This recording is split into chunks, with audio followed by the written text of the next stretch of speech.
ভাইজানেরা, এ নবী পাকের উম্মত উম্মতিরা, এ নবী দেবানারা, আমার আপনার নবী দয়া নবী জনাবে মুহাম্মদুর রাসূলুল্লাহ সাল্লাল্লাহু আলাইহি ওয়াসাল্লাম মসজিদে নববী শরীফে বসে আছেন। এ যুবকেরা, আল্লাহর রাসূলের মুহাব্বতে সাহাবারা বিশ্ব নবী রাসূলুল্লাহকে দেখার জন্য, আল্লাহর রাসূলের মুখ দিয়ে কোরআন শোনার জন্য, আল্লাহর রাসূলের জবান দিয়ে হাদিস শোনার জন্য যুবকেরা সকলে বসে থাকতেন। আমার ভাইজানেরা, আল্লাহর রাসূল একদিন ফজরের নামাজের পরে বিশ্ব নবী রাসূলুল্লাহ সাহাবাদের দিকে ঘুরে গিয়ে অজান নয়নে ঝরঝর ঝরঝর ঝরঝর করে কাঁদতে লাগলেন। এ যুবকেরা, এ নবী পাকের উম্মত উম্মতিরা, আমার দয়ার নবী এত কান্না কাঁদে, আল্লাহর রাসূলের মুহাব্বতে সাহাবা আবু বকর সিদ্দিক রাদিয়াল্লাহু তাআলা আনহু আমার দয়ার নবীকে জিজ্ঞাসা করলেন, ইয়া রাসূলুল্লাহ, ইয়া হাবিবাল্লাহ, হুজুর আপনি এমন করে জোর করে কেন কাঁদেন? এ যুবকেরা, ওই সময় দয়ার নবী রাসূলুল্লাহ বলেছিলেন, এ আমার সাহাবারা, আমার আল্লাহ পাক রব্বুল আলামিন কোরআন পাকের ভিতরে পরিষ্কারভাবে বান্দাকে জানিয়ে দিয়েছে, ও বান্দা, বিসমিল্লাহির রহমানির রহিম, আহাসিবান নাসু আইয়ুতরাকু আইয়াকুলু আমান্না ওয়া হুম লা ইফতানুন। এ যুবকেরা, আমার দয়ার নবী সাহাবাদেরকে বুঝিয়ে দিলেন, এ আমার সাহাবারা, আল্লাহর কোরআন বলছে, বান্দা তোমরা যারা ঈমান এনেছো, তোমরা কি মনে করো আমি আল্লাহ তোমাদেরকে ছেড়ে দেব? ওয়া হুম লা ইফতানুন, আমি আল্লাহ কি তোমাদের পরীক্ষা করব না? এ যুবকেরা, আমার আল্লাহ পাক আমাদেরকে পরীক্ষা করবে, যেমন নবীদেরকে পরীক্ষা করেছিল, সাহাবাদেরকে পরীক্ষা করেছিল। কিন্তু এ যুবকেরা, আল্লাহ পাক রব্বুল আলামিন নবীদেরকে যে পরীক্ষা করেছে, নবীরা উত্তীর্ণ হয়ে গেছে, সাহাবাদেরকে যে পরীক্ষা করেছে, সাহাবারা উত্তীর্ণ হয়ে গেছে। কিন্তু এ যুবকেরা, আল্লাহ বলছে, বান্দা ওয়া হুম লা ইফতানুন, আমি আল্লাহ পরীক্ষা করব। আজকে গোবিন্দপুরের যুবকদেরকে আল্লাহ পরীক্ষা করছে, মুরব্বীদেরকে পরীক্ষা করছে, মা বোনগুলোকে পরীক্ষা করছে। এ যুবকেরা, এই পরীক্ষায় তো আমাদের উত্তীর্ণ হতে হবে। এ যুবকেরা, আল্লাহ রাসূল যখন পরীক্ষার কথা বললেন, ওই সময় রাসূলুল্লাহ সাহাবারা আল্লাহ রাসূলকে বলতে লেগেছে, ইয়া রাসূলুল্লাহ, হাবিবাল্লাহ, আপনি আল্লাহ যে পরীক্ষা করবে, এই পরীক্ষা যদি আল্লাহ নেয় তাহলে কি হবে? আল্লাহ রাসূল বলেছিলেন, এ আমার সাহাবারা, আমার আল্লাহর পরীক্ষায় যদি আমার উম্মত উত্তীর্ণ হয়ে যায়, নারী পুরুষেরা উত্তীর্ণ হয়ে যায়, আমি রাসূলুল্লাহ রসিলায় আল্লাহ পাক 8টা জান্নাত সৃষ্টি করেছে। ওই 8টা জান্নাতের ভিতরে সবচাইতে বড় জান্নাত জান্নাতুল ফেরদাউসটা আমার আল্লাহ পাক আমার উম্মতিদের আমল নামায় লিপিবদ্ধ করে দেবে। জোরে বলবেন। আয়াতের দিকে খেয়াল করেন বাপ। কোরআন শরীফে 6666টা আয়াত আছে, 114টা সূরা আছে, তাই না? কথা বলেন না। আল্লাহ বলছে, বান্দা তোমরা যারা ঈমান এনেছো, তোমরা কি মনে করো আমি আল্লাহ তোমাদেরকে ছেড়ে দেব? অহুম লা ইফতানুন, আমি আল্লাহ কি তোমাদের পরীক্ষা করব না? আল্লাহ বলছে, আমি বান্দাকে ভয় দিয়ে পরীক্ষা করব। ভয় ভয়। আজকে দেখছেন তো যে আমেরিকা সেকেন্ডে সেকেন্ডে হুঙ্কার ছাড়তো, এক দাবানলি তাদেরকে শেষ করে দিয়ে যাচ্ছে। এটা কি বলেন তো? আল্লাহর একটা গজব। বুঝতে পারছেন না? সোজা আঙুলে যখন ঘৃণা ওঠে, তখন আঙুলটাকে একটু বেঁকাতে হয়। কথা ঠিক না ভুল? হে বাবাজিরা, ভাইরা, যুবকেরা, ভালো করে বোঝার চেষ্টা করেন। লস অ্যাঞ্জেলেসে কি বুঝলেন, সেখানে আমরা যে টলিউড, বলিউড আর হলিউড নাম বলি না, আমার যুবকরা খুব রিলেটেড ওর সাথে, বোঝে ভালো। বুঝতে পারছেন না? এই টলিউড, বলিউড আর হলিউড, বুঝতে পেরেছেন? 3টে ইন্ডাস্ট্রি আছে। এই হলিউডে যেসব ইংলিশ ফিল্মগুলো যেখানে বানানো হয়, যে স্টুডিওগুলো আছে, আল্লাহ ওগুলোকে পুড়িয়ে ছাই করে দিয়েছে। বুঝতে পারছেন না কেন দিয়েছে বলেন তো? আমাদের বলিউডের 2জন হিরোইনের ওখানে, ওই যেখানে দাবানাল হয়েছে, ওখানে তার বিশাল বড় অট্টালিকা ছিল। প্রিয়াঙ্কা চোপড়া আর নোরা ফাতেহি যে ন্যাংটা ডান্স করে, বুঝতে পেরেছেন? আল্লাহ পাক কি বার্তা দিচ্ছে, এগুলো আমাদেরকে কি বার্তা দিয়ে দিচ্ছে, এটা আমাদের বোঝার দরকার আছে না? না কি বলে, কথা বলেন না। আমেরিকা ফিলিস্তিনিদেরকে, ইসরায়েলদেরকে সাপোর্ট দিচ্ছে পিছন থেকে অর্থ দিয়ে, এবং যে কটা হলিউডের সুপারস্টার ফিলিস্তিনদেরকে মারার জন্য, বাইতুল মুকাদ্দাসকে মিটিয়ে দেওয়ার জন্য যে কটা হলিউডের স্টাররা সাথ দিয়েছে, আল্লাহ তাদের ঘরগুলোকে আগুনের গর্ভে শেষ করে দিয়েছে। জোরে বলবেন না? আরে জোরে বলবেন তো। আর এখানে বসে আছেন কিসের জন্য? কথা বলেন। আমি চিল্লাচ্ছি, আপনাদেরকেও চিল্লাতে হবে। হুজুর একা বলবে, আপনার চুপচাপ শুনবেন, ও হবে না। এটা তাকবীর দেন তো দেখি, নারে তাকবীর। আর একটু চিৎকার দিয়ে দেন, নারে তাকবীর। মাসলাকে মুজাদ্দিদ জামান, মুজাদ্দিদ জামানের হক সিলসিলা, নারে তাকবীর। আজকে সেই ফিলিস্তিনের যুবকদেরকে ইসরায়েলিরা কি বলছে জানেন? বলে তোদের মা চলে গেছে, বাপ চলে গেছে, সম্পত্তি চলে গেছে, ঘর চলে গেছে, দোকান চলে গেছে, তারপরে কেন বাইতুল মুকাদ্দাসের পাশে তোরা ঘুর ঘুর ঘুর ঘুর ঘুর করছিস? ফিলিস্তিনের যুবকরা বলেছিলেন, যুবকের সামনে মাকে হত্যা করেছে, ছেলের সামনে বাপকে হত্যা করেছে, স্ত্রীর সামনে স্বামীকে হত্যা করেছে, স্বামীর সামনে স্ত্রীকে হত্যা করেছে। এ যুবক ভালো করে শুনে নাও, আল্লাহর কোরআন বলছে বান্দা, মান কানা লিল্লাহি কানাল্লাহু লাহু, আমার আল্লাহ বলছে বান্দা, যে ব্যক্তি আমার হয়ে যায় আমি আল্লাহ তার হয়ে যায়। জোরে বলেন, এই জোরে বলবেন না। আমাদের মুসলমানদের প্রথম কিবলা কোনটা? এই কথা বলেন, বাইতুল মুকদ্দাস। অর্থাৎ তিনটে মসজিদ সম্মানিত, সব মসজিদ দুনিয়ায় সম্মানিত, কিন্তু তিনটে মসজিদ। এক, আল্লাহর ঘর কাবা বাইতুল্লাহ শরীফ, যে কাবা বাইতুল্লাহ শরীফে এক ওয়াক্ত নামাজ পড়বেন 1,00,000 রাকাতের সওয়াব পাবেন। জোরে বলেন। দ্বিতীয় নম্বর মসজিদুন নববী, যেখানে আমার রাসূল শায়িত আছেন জিন্দা। জোরে বলুন না সুবহানাল্লাহ। ওই মসজিদে এক ওয়াক্ত নামাজ পড়লে 50,000-এর সওয়াব পাবেন। জোরে বলুন না সুবহানাল্লাহ। আর বাইতুল মুকাদ্দাসে গিয়ে নামাজ পড়লে 25,000-এর সওয়াব পাবেন। জোরে বলুন না সুবহানাল্লাহ। জোরে বলা যাবে না? বিশ্বনবী রাসূল সাল্লাল্লাহু আলাইহি ওয়াসাল্লাম মদিনা মুনাওয়ারায় রাসূল বসে সাহাবাদেরকে শিক্ষা দিচ্ছে, রে সাহাবারা, আল্লাহ বলছেন অহুম লা ইফতানুন, আমি আল্লাহ পরীক্ষা করব। তাহলে আপনার ছেলেকে আপনি ডক্টর করান, কোনো আপত্তি নেই। আপনার ছেলেকে ব্যারিস্টার করান, কোনো আপত্তি নেই। আপনার ছেলেকে পাইলট বানান, কোনো আপত্তি নেই। আপনার ছেলে ডক্টর হোক, আপনার ছেলে মাস্টার হোক, আপনার ছেলে ইঞ্জিনিয়ার হোক, সব কিছু করুক, কোনো আপত্তি নেই। কিন্তু তার ভিতরে শরিয়াতি শিক্ষা থাকা দরকার আছে না নাই? কথা বলেন। আপনি যখন ইন্তেকাল করবেন, আপনি কি সন্তান রেখে গেছেন? যে সন্তান মাটি দেওয়ার দোয়াটুকুও জানে না। কথা বলেন না। এগুলো আমাদের দেখতে হবে না? কিন্তু বিশ্বনবী সাহাবাদেরকে বোঝাচ্ছেন, দেখেন, কারণ আমাদের কলিজার ভিতরে সন্তানের মহাব্বত আছে, আমাদের কলিজার ভিতরে অর্থর মহাব্বত আছে। আপনি নিজে বাড়ি করেছেন, ওই বাড়িতে কেউ যদি একটা বড় আপনার হাতুড়ে দিয়ে কেউ যদি আপনার বাড়িতে জোরে জোরে আঘাত করে, আপনার দিলে লাগে, কারণ কষ্টের পয়সা দিয়ে আপনি বাড়িটাকে নির্মাণ করেছেন। কথা ঠিক না বল? রাসূল বুঝিয়ে দিচ্ছেন, দেখেন আল্লাহর রাসূল সাহাবাদেরকে কিভাবে পরিবর্তন করেছেন, দেখেন কিভাবে তাদেরকে বুঝিয়েছেন, কিভাবে ঈমান প্রচার করেছেন, কিভাবে কোরআন বন্টন করেছেন, এটা আমাদেরকে দেখতে হবে। আর আল্লাহ বলছে, বান্দা তুমি কি মনে করো আমি তোমাদেরকে ভালোবাসি না?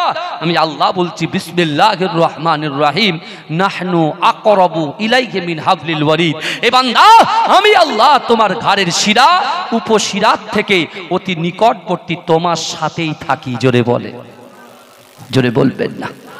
আমার ভাইজানেরা, এ নবী পাকের উম্মত উম্মতিরা, এ নবী দেবানারা, বিশ্ব নবী রাসূলুল্লাহ সাল্লাল্লাহু আলাইহি ওয়াসাল্লাম সাহাবাদেরকে বললেন, হে আমার সাহাবারা, আমি রাসূলুল্লাহ তোমাদেরকে জানিয়ে দিলাম, তোমরা যখন মৃত্যুবরণ করবে, তোমরা লাশ হয়ে যাবে।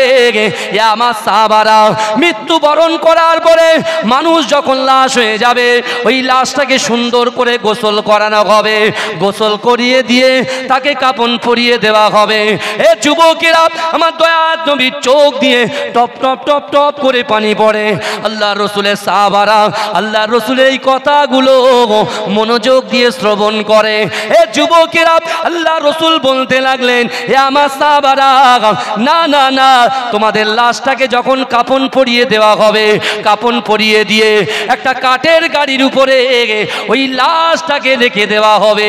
ওই লাশটাকে রেখে দেওয়ার পরে ওই খাটিয়াটা নিয়ে যখন আস্তে আস্তে জানাজা কমপ্লিট হবে, সর্বপ্রথমে তোমার লাশের ওই খাটিয়াটা যখন তোমার কবরস্থানে পৌঁছে যাবে, এ আমার সাহাবারা, আমি রাসূলুল্লাহ তোমাদেরকে জানিয়ে দিলাম, তোমার মৃত্যুর পরে ওই কবর পর্যন্ত তিনটে জিনিস যাবে। এ যুবকেরা ভাইরা, তোমার পীরের আওলাদ বলে দিয়ে গেলাম, না না না। আল্লাহ রসুল যখন এই কথা বললেন, সাহাবারা চাতকের মতো তাকিয়ে আছে, চোখ দিয়ে টপ টপ করে পানি পড়ে।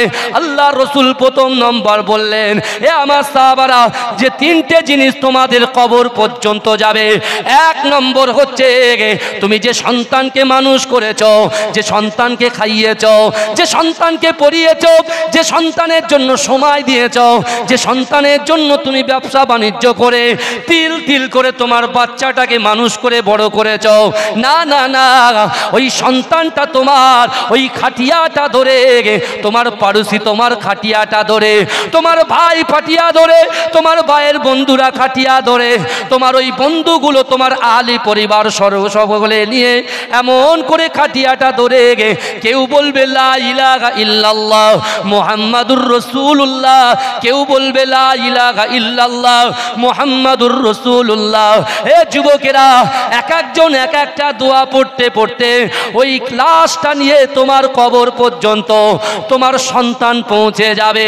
দ্বিতীয় নম্বর, এ আমার সাহাবারা, তুমি দুনিয়ার জমিনে বহু পরিশ্রম করেছ, রাতকে দিন দেখনি, দিনকে রাত দেখনি, অজস্র পরিশ্রম করে তিল তিল করে তুমি যে সম্পত্তিগুলো গচ্ছিত করেছ, যে সম্পত্তিগুলো একাট্টা করেছ, ও আমার সাহাবারা, একটা মানুষ যখন মৃত্যুবরণ করবে, ওই সম্পত্তিটা তার খাটিয়ার পিছন পিছন ওই কবর পর্যন্ত চলে যাবে। এ যুবকেরা, এ নবী পাকের উম্মত উম্মতিরা, আজকে গোবিন্দপুরের যুবকেরা এত সুন্দর জান্নাতের বাগান তৈরি করেছে, আমার মা বোনেরা দান খায়রাত করেছে, যুবকেরা দান খায়রাত করেছে, কেউ শ্রম দিয়েছে, বুদ্ধি দিয়েছে, অর্থ দিয়েছে, এমন করে সাথ দিয়েছে। এ যুবকেরা, বিশ্ব নবী রাসূলুল্লাহ সাল্লাল্লাহু আলাইহি ওয়াসাল্লাম ওই দিন রাতের বেলা সাহাবাদেরকে বুঝিয়ে দিয়েছেন, এ আমার সাহাবারা, যখন তোমরা কোরআন তেলাওয়াত করো, যখন তোমরা নামাজ আদায় করো, যখন তোমরা কোনো গরিব মানুষকে সাহায্য করো, যখন একটা ইতিমের মাথায় তুমি হাত বুলিয়ে দাও, আল্লাহর কোরআন বলছে, ও আম্মাস সাইলা ফালা তানাগার, যদি কোনো মানুষ কোনো মানুষের কাছে হাত পাতে, ওই হাতটাকে তোমরা ফেরত দিও না। এ যুবকেরা, আল্লাহর রাসূল বলছে, যখন বান্দা, যখন আমার উম্মত উম্মতিরা দুনিয়ার জমিনে একটা ভালো কাজ করে, ওই ভালো কাজটাকে আমার আল্লাহ পাক আমলে পরিণত করে দেয়। আর মানুষ যখন ইন্তেকাল করে, তিন নম্বর যে জিনিসটা তার সঙ্গে কবর পর্যন্ত যায়, আমার আল্লাহ পাক ওই আমলটুকু তার কবর পর্যন্ত পৌঁছে দেয়। জোরে বলবেন সুবহানাল্লাহ। এবারে দেখেন, আল্লাহ রাসূল বলছে তিনটে জিনিস কবর পর্যন্ত যাবে। এক, নিজের সন্তান যাবে, যে সন্তানের জন্য সারা রাত শীতের রজনীতে মাও বসে থাকে, বাপও বসে থাকে, কারণ এই প্রখর ঠান্ডার মধ্যে আমার সন্তানের বুক থেকে যদি কম্বলটা সরে যায়, সবেমাত্র 6 মাস বয়স, তাকে তো আদরের সঙ্গে গরমের ভিতরে রাখতে হবে। মাও জেগে, বাপও জেগে। ছেলে যখন বড় হয়ে মাস্টার হয়েছে, ডক্টর হয়েছে, পিএইচডি করেছে, প্রফেসর হয়েছে, বৈজ্ঞানিক হয়েছে, সায়েন্টিস্ট হয়েছে, এ যুবকেরা, আজকে সেই মাকে ফেলে রেখে চলে যাচ্ছে। তারও একটা আলাদা ব্যবস্থা আল্লাহ কোরআনে করে রেখেছে, এটা আমি পরে বলছি। কথায় কথা বাড়ে, তাই না বাবাজি? আমার আলোচনা অসুবিধা হচ্ছে না তো? তাহলে কবরে আমরা সবাই যাব, কেউ কিন্তু বাঁচবো না, কেউ বাঁচবো না, কারণ আল্লাহর কোরআন বলছে, ওয়াজাআত সাকরাতুল মাউত বিল হক, ওয়াজাআত সাকরাতুল মাউত বিল হক, মৃত্যুর যন্ত্রণা সত্য, মৃত্যুর যন্ত্রণা সত্য। এ যুবকেরা, আল্লাহ প্রত্যেক নবীদের একটা করে মুজিজা দিয়েছেন। দিয়েছেন কি দেননি? কথা বলেন। বহু মুজিজা দিয়েছেন। নবী ঈসা আলাইহিস সালাতু ওয়াস সালামকে আল্লাহ একটা মুজিজা দিয়েছিলেন, যে মুজিজাটা কি বলেন তো? মরা মানুষকে জিন্দা করে দিতেন। কথা ঠিক না ভুল? আমার রসুল কি সকল নবীর নিচে না সকল নবীর উপরে? আমার রসুল হচ্ছেন ইমামুল আম্বিয়া, সবার ঊর্ধ্বে। জোরে বলুন না সুবহানাল্লাহ। জোরে বলবেন না? কেন মুসনাদে আহমদে একটা হাদিস এসেছে, হুরিমাতুল জান্নাতু আলা আম্বিয়াই হাত্তা আদখুলাহা। দুনিয়ার জমিনে যত পয়গম্বর এসেছেন, আদম থেকে নিয়ে ঈসা আলাইহিস সালাতু ওয়াস সালাম পর্যন্ত যত পয়গম্বর এসেছে, ওই সকল পয়গম্বরদের জান্নাতে যাওয়া হারাম, যতক্ষণ পর্যন্ত রসুল বলছে আমি রসুলুল্লাহ আগে দয়ার জান্নাতে না যাব। জোরে বলেন।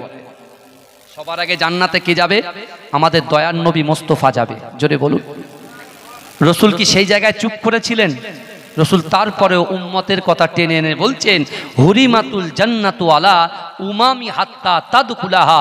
দুনিয়ার জমিনে যত পয়গম্বর এসেছেন, ওই পয়গম্বরের যত উম্মত এসেছে, ওই সকল উম্মতিদের জান্নাতে যাওয়া হারাম, যতক্ষণ পর্যন্ত আমি রসুলুল্লাহ আমার উম্মত আগে দয়ার জান্নাতে না যাবে। জোরে বলেন। জোরে বলা যাবে না? তাহলে আল্লাহর নাম যেখানে, রসুলুল্লাহর নাম সেখানে। আর রসুল দ্বিতীয় নম্বর, রসুলুল্লাহর পাশে যাদের কথা সব থেকে বেশি স্মরণ করেছে, এ গোবিন্দপুরের যুবকেরা, মায়েরা, বোনেরা, তার উম্মতকে আল্লাহর রসুল বেশি বেশি বেশি উম্মতের কথা বলেছে। জোরে বলুন না সুবহানাল্লাহ। আল্লাহ যখনই নবীদের কথা বলেছে, আমার দয়ার নবীর কথা বলেছে। আর আমার নবী যতবার তিনি কথা বলেছেন, উম্মতের কথা বলেছেন। জোরে বলুন। সেই রসুল সাল্লাল্লাহু আলাইহি ওয়াসাল্লামের উম্মত। আর সেই রসুল বলছেন কি? তিনটে জিনিস যাবে। এক, সন্তান যাবে। দুই, তোমার সম্পত্তি যাবে। তিন, তোমার আমল যাবে।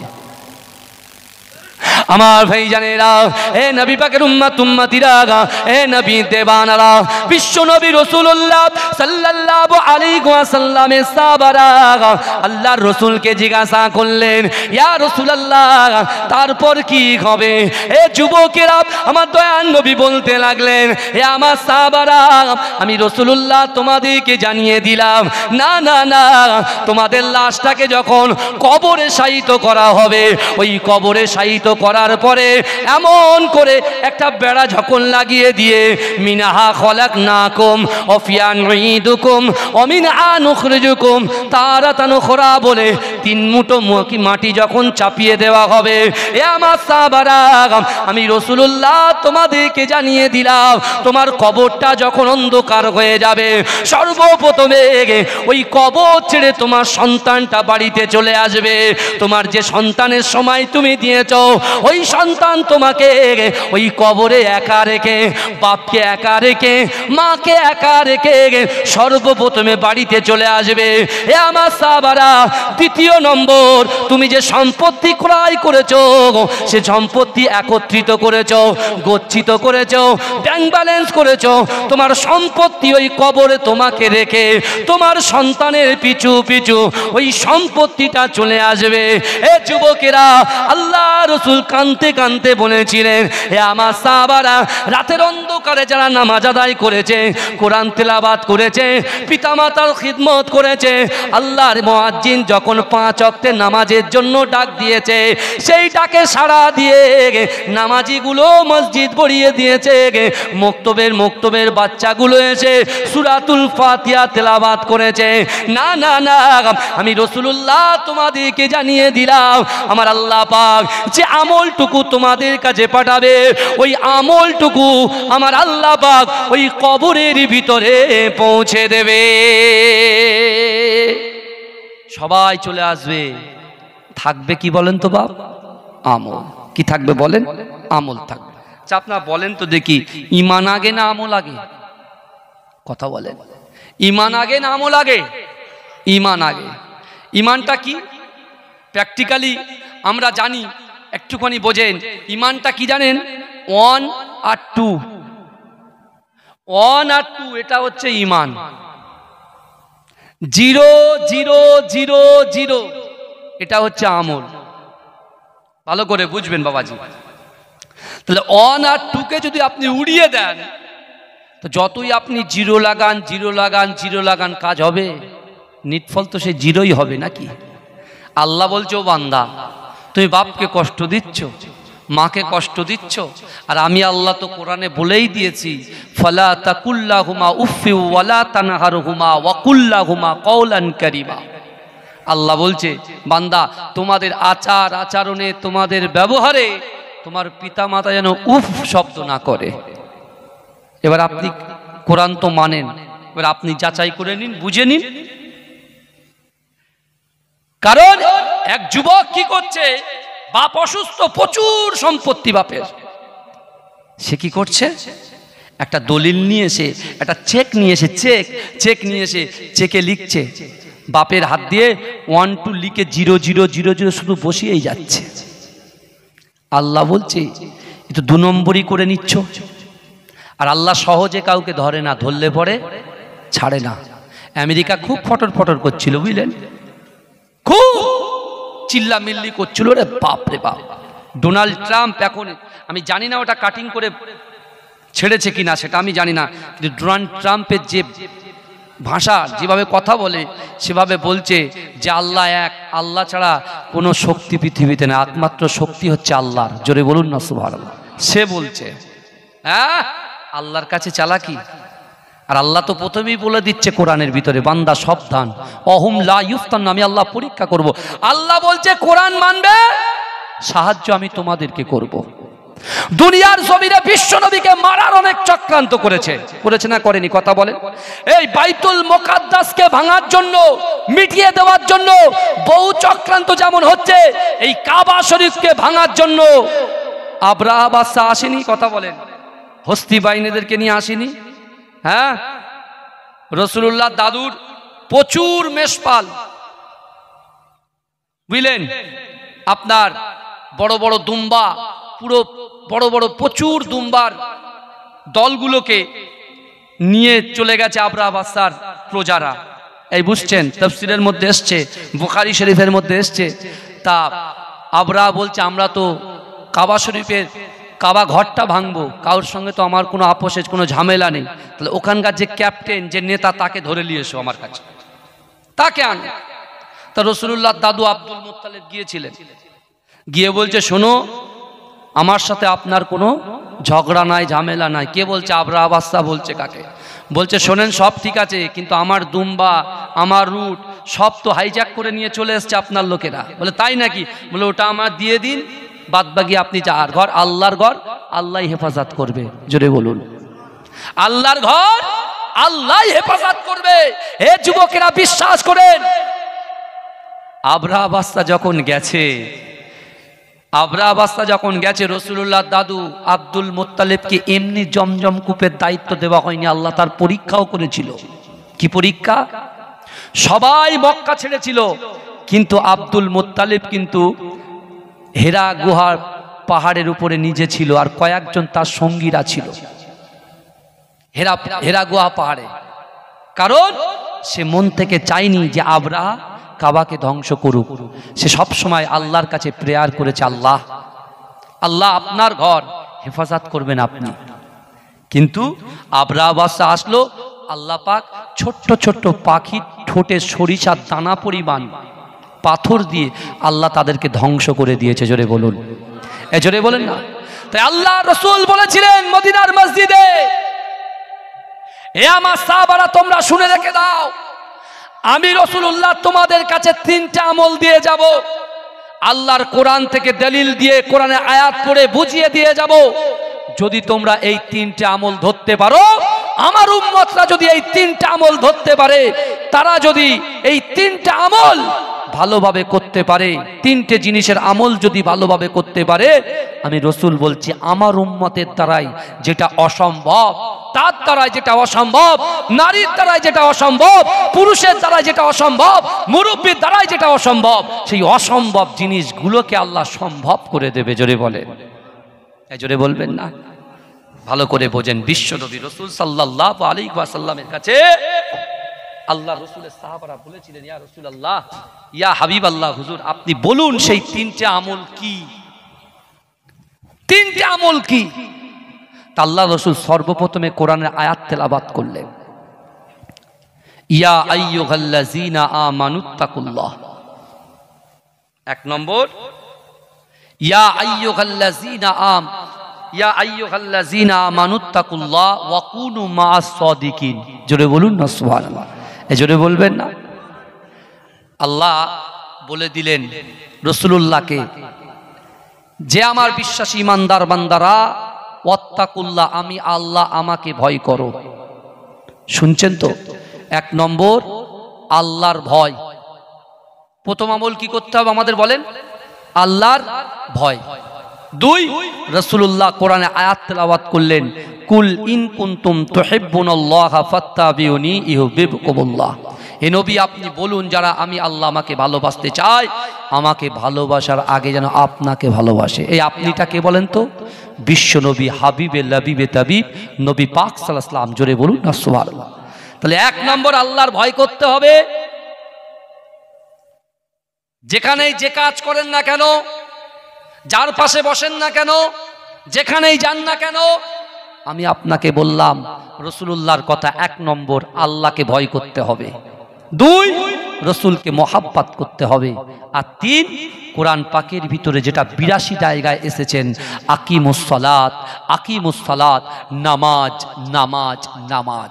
রাসূলুল্লাহ কানতে কানতে বুঝিয়ে দিলেন, ইয়া আমার সাহাবারা, আল্লাহর ভয়, রাসূলুল্লাহর মহাব্বত, নামাজের পাটিতে আমার উম্মতিরা তাদের অন্তরের কথা, মনের কথা, ইচ্ছার কথা, আকাঙ্ক্ষার কথা, উদ্দেশ্যের কথা, নিয়তের কথা, দুর্বলতার কথা আল্লাহর সঙ্গে যদি শেয়ার করতে পারে, আল্লাহর কাছে নামাজের মাসাল্লায় বসে আল্লাহর কাছে যদি বলতে পারে, আমার আল্লাহ তার অসম্ভব, তার দুর্বলতাকে কাটিয়ে তার জিন্দেগি জীবনে যেটা অসম্ভব, অসম্ভবকে আল্লাহ সম্ভব করে দেবে। জোরে বলেন, এই জোরে বলবেন না? এই আল্লাহর রাসূল সাল্লাল্লাহু আলাইহি ওয়াসাল্লামের সাহাবারা চাতকের মতো শুনছেন। সে জায়গায় ছিলেন সিদ্দিক আকবর হযরত আবু বকর সিদ্দিক রাদিয়াল্লাহু তাআলা আনহু। ওই জায়গায় ছিলেন আল্লাহর রাসূলের একজন খোঁড়া সাহাবা, যার নাম হচ্ছে হযরত ওমর ইবনুল জামু। ৭০ বছরের একজন সাহাবা সেখানে উপস্থিত। আল্লাহর রাসূলের আরেকজন সাহাবা ছিলেন, যার বয়স হযরত সালাবা রাদিয়াল্লাহু তাআলা আনহু, যার বয়স হচ্ছে মাত্র ১৬ বছর। আল্লাহর রাসূলের আরেকজন সাহাবা ছিল, যার নাম হচ্ছে হযরত তালহা রাদিয়াল্লাহু তাআলা আনহু, তার বয়স ১৬ বছর। কিন্তু যে খোড়া সাহাবাটা ছিল, তার নাম হচ্ছে ওমর ইবনুল জামু। সে যখন এই কথা শুনেছে, একটা জোরে চিৎ মেরে অঝরে যখন কাঁদতে শুরু করেছেন, পুরো সাহাবারা সব তার দিকে তাকিয়ে আছে। এখানে যদি কেউ একবার হই বলে ওঠে, আপনার পিছনে তাকাবেন না? তো ওমর ইবনুল জামু যখন এই কথাটা রাসূলুল্লাহ থেকে শুনেছেন, আল্লাহকে ভয় করো, রাসূলকে মহাব্বত করো, নামাজের পাটিতে তোমার মনের কথা আল্লাহকে বলো, ওমর ইবনুল জামু একটা জোরে চিৎ মেরেছে। শুনছেন তো আপনারা? তাকবীর দেন তো দেখি, নারে তাকবীর, আরে জোরে দেন নারে তাকবীর। শিশির ভেজা রাতের শেষে ডাকে ভোরের পাখি, পূব আকাশে সূর্য ঘেঁষে করে ঝিকিমিকি, বুলবুলিরা মধুর সুরে দরুদ পড়ে গে, বুলবুলিরা মধুর সুরে দরুদ পড়ে গে। বিশ্ব নবী এলো আজি মা আমিনার কোলে, বিশ্ব নবী এলো আজি মা আমিনার কোলে। রাতের আঁধার ঘুচে গেল, ফজর হলো যখন, আমার নবী দুনিয়াতে এসেছিল তখন।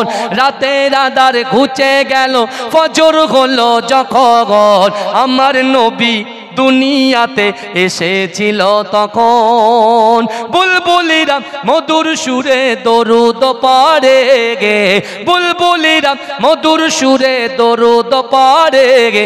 বিশ্ব নবী এলো আজি মা আমিনার কোলে, বিশ্ব নবী এলো আজি মা আমিনার কোলে। ভোরের আলো উদয় হলো, এলো যে রাসূল, ফারিস্তারা হুরবালারা খুশিতে মশগুল। বুলবুলিরা মধুর সুরে দরুদ পড়ে গে, বুলবুলিরা মধুর সুরে দরুদ পড়ে গে। বিশ্ব নবী এলো আজি মা আমিনার কোলে, বিশ্ব নবী এলো আজি মা আমিনার কোলে। আল্লাহুম্মা সাল্লি আলা মোহব্বতের সঙ্গে উচ্চ আওয়াজে জোরে জোরে পড়ে। সে আমি বুঝতে পারিনি চা দিয়েছেন, দেন দেন, যদি কিছু না মনে করেন দেন। বাবাজি যে কথাগুলো বলছি আপনারা শুনছেন তো, অসুবিধা হচ্ছে না তো? বাবা প্রথম কবর থেকে শুরু করলাম, কারণ মনটা একটু নরমের দরকার আছে। কবরের কথা শুনলে আমাদের একটু ভয় লাগে। কবরের পাশ দিয়ে যারা ফোনের রিংটোন দিয়ে রেখেছে, সং গান দিয়ে রেখেছে, আমি তাদেরকে প্রথমে পীরের আওলাদ হিসাবে তোমাদের হাতে পায়ে ধরে বলছি ওটা বন্ধ করো। এক একজনকে ফোন করি, ওরে বাপ রে বাপ, রং বিরঙের গান চলে, তাহলে হুজুরদেরকেও গান শুনিয়ে দিচ্ছ তোমরা, ভালো গুনাহগার হবে, কথা বলেন না। আমার বাপেরা আপনি দেখুন, আমার যুবকরা যারা ইংলিশ মিডিয়ামে পড়ে ওরা কিন্তু বাংলা মুভি দেখে না, হিন্দি মুভি দেখে না, ওরা হলিউডের মুভি দেখে।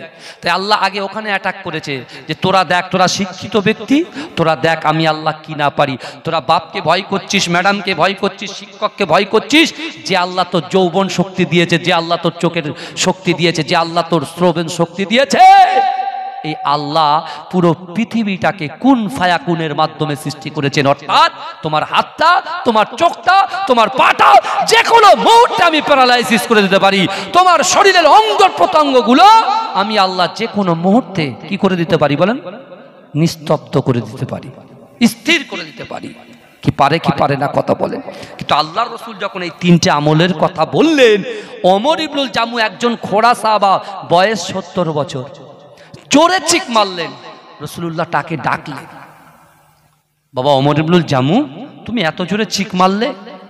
ঠক ঠক করে কাঁপছে, আর রাসূলুল্লাহর সামনে এসে বলছি, আর রাসূলুল্লাহ এই কথাটা আপনি কাবা শরীফের পাশে বলেছিলেন, কিন্তু আপনি যখন মদিনায় আসেননি, ওই কথাটা কাবা শরীফ থেকে আল্লাহ মদিনা শরীফে পাঠিয়েছিলেন। জোরে বলুন না সুবহানাল্লাহ। সেই দিন আমি শ্রবণ করে নামাজের মাসাল্লায় আমি আল্লাহর কাছে এই দোয়া করেছি, আল্লাহ আমার 70 বছর বয়স হয়ে গিয়েছে, আল্লাহ আপনি আমাকে মৃত্যু দেবেন না যতক্ষণ রাসূলুল্লাহর হাতে হাত না দেব, যতক্ষণ রাসূলুল্লাহর সঙ্গে কোনো যুদ্ধেই না যাব, যতক্ষণ ওই যুদ্ধে গিয়ে ইসলামের জন্য, কোরআনের জন্য আল্লাহর রাসূল সাল্লাল্লাহু আলাইহি ওয়াসাল্লাম যে দ্বীন বন্টন করেছেন, কোরআন বন্টন করেছেন, এই কোরআন বন্টনটাকে জারি রাখার জন্য ওই ময়দানে যেন আমার ইন্তেকাল হয়, আমি শহীদ হই, আর ওই জায়গায় যেন আমার কবরস্থান হয়। জোরে বলুন। আল্লাহ রসুল বলছে, বাবা ওমর ইবনুল জামু তুমি কি চেয়েছিলে? বলছি ইয়া রাসূলুল্লাহ, প্রথম আল্লাহকে বলেছিলাম, আল্লাহ আপনি আমাকে মৃত্যু দেবেন না রসুলকে না দেখা পর্যন্ত, ইয়া রাসূলুল্লাহ। তাই আপনি এই কথাটা বলেছিলেন, যার ভিতরে আল্লাহর ভয় থাকবে আমার ভিতরে আল্লাহর ভয় আছে, যার ভিতরে রাসূলুল্লাহর মহব্বত থাকবে আমি আমার জীবনের থেকে আপনাকে বেশি ভালোবাসি। জোরে বলেন, জোরে বলবেন না। আমরা কি সত্যিকারের একটা জিজ্ঞাসার চিহ্ন দিয়ে যাই, একটা জিজ্ঞাসার চিহ্ন দিয়ে যায়, সত্যিকারে একটু ভাববে, যখন বালিশে মাথা দিয়ে ঘুমাবেন একটুখানি ভাববেন যে আল্লাহ আপনার দৈনন্দিন রুজি পাঠাচ্ছেন। আমরা নামাজ কাজা করি, খাবার কিন্তু কাজা করি না, খাওয়া কাজা করি না। খাবারটা ঠিকঠাক হয়, আমরা একেবারে পার্সেল করে নিয়ে যাই। এই কথা ঠিক না ভুল? যখন স্ত্রী রান্না করে না, এই আপনার সোনা হোটেলে গিয়ে আপনি সুন্দর করে পার্সেল নিয়ে চলে যান কাজে। কিন্তু আমার ভাইরা, আপনার আল্লাহ পাক রুজি দিচ্ছে, কিন্তু আপনি আল্লাহর হুকুমকে অমান্য করে যার রুজি খাচ্ছেন তার হুকুমকে অমান্য করে বসে আছেন। এখন আপনাকে বলছি একটু জিজ্ঞাসার চিহ্ন দিয়ে যায়, আমরা কি আমি হুজুর সহ আমাকে ধরে বলছি, আমরা কি আমাদের জীবনের থেকে, আমার বাচ্চার থেকে, আমার বাপ মার থেকে, আমার সন্তানের থেকে আল্লাহর রসুলকে কি মহব্বত করতে পেরেছি? বর্তমানে এমপি, এমএলএ, গ্রামের সদস্য, কিছু মনে করবেন না, এদের থেকে আল্লাহকে কি আমরা ভয় করতে পেরেছি? আগে আমি প্রশ্ন ছুড়ে দিয়ে গেলাম, ভালো করে বুঝি। যদি বলেন হুজুর এত বড় সাহস, আপনি এত বড় কথা বলছেন, আমি বলছি জি হ্যাঁ, আমি বলছি, আল্লাহকে সাক্ষী রেখে বলছি, যদি তুমি আল্লাহকে ভয় করতে, এই মসজিদে ভোরবেলা পুরো মসজিদটা ভরে থাকতো। যদি তুমি আল্লাহকে ভয় করতে, তোমার ভিতরে মা পর্দা থাকতো, তোমার ভিতরে শালীনতা থাকতো, ভাষা প্রয়োগ করা যে শালীনতা। আল্লাহর রসুল নিজে মার খেয়েছেন, কখনো কাউকে মারেন। নিজরে বলেন। আর আমরা যদি একটা ইট মারে, আমরা তো পাথর ছুঁড়ে মারি, দ্বিতীয় নম্বর, আল্লাহ রসুল নম্রতার সাথে মানুষের সঙ্গে ব্যবহার করেছেন। আর আমরা সবসময় হাম সবসে বড়া হয়, রিয়া, তাকাব্বুরি, অহংকার, অহমিকা, যে গরম আপনি দেখাবেন আল্লাহর কাছে আমলটাই বরবাদ হয়ে যাবে। কথা ঠিক না ভুল? অত সহজ নয়। আল্লাহ কোরআনে বলছেন, বান্দা ওয়াত্তাকুল্লাহ, আমি আল্লাহ, আমাকে ভয় করো, কারণ আমি আল্লাহ রুজি দেনেওয়ালার মালিক। ওমর ইবনুল জামু দোয়া করছেন, আমরা তো নামাজের পার্টিতে আল্লাহ অর্থ দেন, আল্লাহ এই বড় ইন্টারন্যাশনাল যে আপনার ভিআইপি রোড, এই রোডের পাশে যদি 4 কাঠা জমি কিনে দেওয়া খরিদ করার ক্ষমতা আল্লাহ দিতেন, আমি খুব উপকার পেতাম। কিন্তু ওমর ইবনুল জামু কি বলছে? খোঁড়া সাহাব আসে যুদ্ধে যেতে চাইছে, আল্লাহ রসুলকে বলছি, ইয়া রাসূলুল্লাহ, আল্লাহ একটা নিয়তকে আপনি যে 3টে আমল দিলেন, এই আমলটা আমি মদিনায় থাকা, আপনি মক্কা থাকাকালীন শুরু করেছি, অর্থাৎ এই আমল করে আল্লাহ একটা মনের আশা পূর্ণ করেছেন, কারণ জানে রাহমাত আল্লাহ রসুলের হাতে হাত আমি এই দিচ্ছি, আল্লাহ একটা আশা পূরণ করে দিয়েছে। জোরে বলুন। আমরা কত সমস্যায় পড়ে আছি বলেন ভাই? কেউ অর্থনৈতিক সমস্যা, কেউ পারিবারিক সমস্যা, কেউ শারীরিক সমস্যা, ইত্যাদি ইত্যাদি ইত্যাদি আমরা পড়ে আছি। কিন্তু আল্লাহ বলছে, ও বান্দা শোনো, বিসমিল্লাহির রহমানির রহিম, ওয়াসারিউ ইলা মাগফিরাতিম মির রাব্বিকুম ওয়া জান্নাতিন আরদুহাস সামাওয়াতি ওয়াল আরদ উইদ্দাত লিল মুত্তাকিন। জোরে বলুন না সুবহানাল্লাহ। এই জোরে বলবেন না? আমার ভাইজানেরা, এ নবী পাকের উম্মত উম্মতিরা, এ নবী দেবানারা, বিশ্ব নবী রাসূলুল্লাহ সাল্লাল্লাহু আলাইহি ওয়াসাল্লাম মদিনা জমিনে এসে সাহাবাদেরকে হুকুম করে বললেন, এ আমার সাহাবারা, চলো চলো চলো, ইসলামের জন্য, ইসলামের জন্য, ইমানের জন্য, কোরআন বন্টন করার জন্য বদরের যুদ্ধে যেতে হবে। এ যুবকেরা, আল্লাহ রসুলের সাহাবারা একে একে একে একে মাকে বিদায় দিয়ে, স্ত্রীকে বিদায় দিয়ে, সন্তানকে বিদায় দিয়ে আল্লাহ রসুল সাল্লাল্লাহু আলাইহি ওয়াসাল্লামের কাছে হাজির হয়ে যায়। এ যুবকেরা, ওই 70 বছরের সাহাবা, ওই 70 বছরের একজন বয়স্ক সাহাবা, তার একটা পা নাই। এ যুবকেরা, খুঁড়িয়ে খুঁড়িয়ে খুঁড়িয়ে খুঁড়িয়ে আল্লাহ রসুলের দরবারে যে ফুপিয়ে ফুপিয়ে কাঁদে আর বলে, ইয়া রাসূলুল্লাহ, ইয়া হাবিবাল্লাহ, আমি ওমর ইবনুল জামু আপনার সাথে এই বদরের যুদ্ধে যেতে চাই। এ যুবকেরা, এ নবী পাকের উম্মত উম্মতিরা, একটাবার বুকে হাত দিয়ে চিন্তা করেন তো, আপনার গ্রামে 2 দিন ব্যাপী ঐতিহ্যবাহী জলসা আপনারা দিয়েছেন, কিন্তু আপনার বাড়ি থেকে 100 মিটার দূর, আপনার বাড়ি থেকে 200 মিটার দূর, আপনার বাড়ি থেকে 300 মিটার দূর, আপনার বাড়ি থেকে 500 মিটার দূরে বসে 4 ঘন্টা বসে সময় দিতে পারছেন না। এখন আপনি বলছেন, এই অবস্থা ভালো লাগছে, এই অবস্থা ভালো লাগে না, এই গজলটা ভালো লাগছে, গজলটা ভালো লাগে না, যেটা ভালো লাগছে বসে আছেন শুনছেন, যেটা ভালো লাগছেন না সেটা আপনার উঠে চলে যাচ্ছেন। কিন্তু এই যুবকেরা, একবার ওই 70 বছরের সাহাবা ওমর ইবনুল জামু থেকে শিক্ষা নেন। আল্লাহ আমাদের 2টো করে পা সলিড দিয়েছে, কিন্তু ওমর ইবনুল জামুর পাটা আল্লাহ একটা দিয়েছে, একটা আল্লাহ নিয়ে নিয়েছে। কিন্তু না না না, আল্লাহ রসুল সাল্লাল্লাহু আলাইহি ওয়াসাল্লাম মসজিদে নববী শরীফে আল্লাহ রসুল সাহাবাদেরকে নিয়ে যখন ওই বদরের যুদ্ধে যাওয়ার প্রস্তুতি নিচ্ছেন, এমতো অবস্থায় ওই সময় ওমর ইবনুল জামু খুঁড়িয়ে খুঁড়িয়ে রাসূলুল্লাহর কাছে এসে বলে, ইয়া রাসূলুল্লাহ, হাবিবাল্লাহ, আমি আপনার সঙ্গে যুদ্ধে যেতে চাই। আল্লাহ রসুল বলছে, বাবা ওমর ইবনুল জামু, না না না, তোমার শরীরটা বড় অসুস্থ, আর আজকে যে যুদ্ধে যাচ্ছি ওই যুদ্ধই কে বড় কে ছোট, কে গরিব কে বড় লোক এটা দেখা যাবে না। একজন মানুষকে প্রতিহত করবে, মারবে, তুমি প্রতিহত করতে পারবে না। না না না, তোমার শরীর অসুস্থ, যুদ্ধই যেতে গেলে বহু ছুটতে হয়, এমন করে শত্রু পক্ষের কাছে গিয়ে তাদেরকে আঘাত করতে হয়, কিন্তু তুমি একটা পা দিয়ে কেমন করে যুদ্ধ করবে? না না না, আমি রাসূলুল্লাহ বলছি তোমাকে যেতে হবে না। এ এ যুবকেরা, কিন্তু ওমর ইবনুল জামু আল্লাহর রসুলকে জোর করলেন না, কারণ আমার রসুলুল্লাহর কথার উপরে কারোর কথাটা যদি উচ্চ হয়ে যায় আমার আল্লাহ পাক তার আমলটাকে বরবাদ করে দেবে। এ যুবকেরা, ওমর ইবনুল জামু একটা মসজিদে নববীর কোনায় বসে বসে আল্লাহর কাছে কাঁদে, আল্লাহ পাক আমি আপনার উপরে খুশি, আমি রসুলুল্লাহর উপরে খুশি।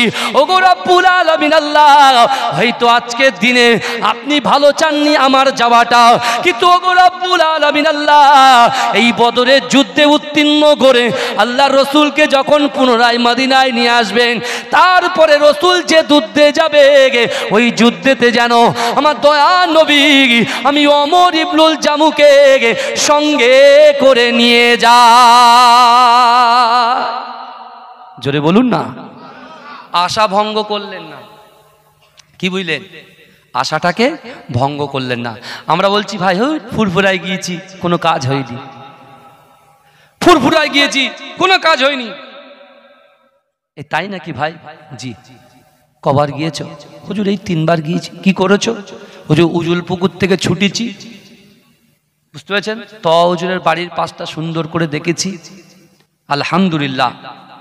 অনাথ ফাউন্ডেশনের পাশে কেরাতিয়া মাদ্রাসা খুব সুন্দর করে দেখেছি। দেখে ঠিক শেষে যখন কোনো সময় পাইনি, মুজাদ্দেদ জামানের দরবারের পাশে একটু সালাম দিয়ে গাড়ি ধরতে হবে ছুটেছি। তাই নাকি? কবার গিয়েছো? কেউ বলছে 1 বার, কেউ বলছে 2 বার, কেউ বলছে 3 বার। আচ্ছা ভাই, তুমি এই বলছো, আর আমি সেই খানদানের ছেলে বলছি। শোনেন, আমার পর্দাদা কি পেয়েছে? আমার পর্দাদা কত বছর ছিলেন জানেন ফুরফুরায়? 24 বছর। জোরে বলুন। জোরে বলা যাবে না ভাইজান? 24 বছর, শুধু 18টা বছর সুপারিনটেন্ডেন্ট ছিলেন ওই ফুরফুরা ফাতিয়া টাইটেল মাদ্রাসা। কোনো আওয়াজ হয়েছে? কোনো আওয়াজ হয়নি। কি পেয়েছেন? International airport.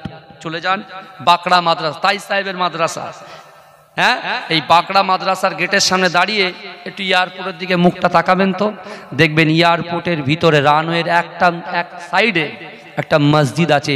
ওই মসজিদটা মুজাদ্দেদ জামান দাদা হুজুর পীর কেবলার দোয়ার ওসিলায় আমার পরদাদা নিজে প্রতিষ্ঠিত করে গেছেন। জোরে বলুন। এখনো বলছি, ওই মসজিদের নিচেই 3 মানুষ গর্ত আছে, আর ওই গর্তেই বসে বসে আল্লাহ জিকির করতেন। জোরে বলেন। কে? মাঝরাটি পীর সাহেব হুজুরের আব্বা যান। যে মাঝরাটি পীর সাহেব 104 বছর বেঁচে ছিলেন, বিশ্বাস করুন 2010 সালে ইন্তেকাল করেছেন। কোনো আওয়াজ হয়নি তার জানাজা নামাজে। 30 লাখ মানুষ হয়েছে। জোরে বলুন। কোনো আওয়াজ হয়েছে? কিচ্ছু হয়নি। কারণ তারা চিনতেন মানুষের সঙ্গে কেমন ব্যবহার করতে হবে, মানুষের সঙ্গে ভাষাগত দিক দিয়ে কতটা নম্রতার সাথে রসুলুল্লাহর সুন্নাত অনুযায়ী, রসুলুল্লাহর আখলাক অনুযায়ী আমাদের মানুষকে এমনভাবে আলোচনা করতে হবে তাহলে মানুষ যেন কষ্ট না পায়। আপনি বলুন, অনেকে মানুষ এই সেই সুদ করে যাচ্ছে, এই সেই দেখছে মদ করে যাচ্ছে, এই সেই জেনা করে যাচ্ছে। তা যাকে আপনি জেনাখোর করছেন ও বলছে দূর, জেনা হয়ে গেছে হোক, সবার সামনে পেস্টিজ পাঞ্চার করে দিয়েছে, ও আমি জেনাই করব, আমার পরিবর্তনের দরকার নেই। কিন্তু আপনি যদি নিজে চলে যান, গিয়ে বলছে বাবা আল্লাহ বলছে বান্দা ইন্না রব্বাকা লাবিল মিরসাদ, বলছে কিছু বলবেন ভাই? যে ওরে বাবা রে,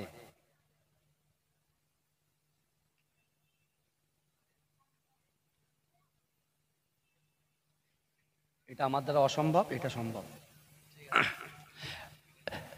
এটা দরুদ শরীফ পড়েন, আল্লাহুম্মা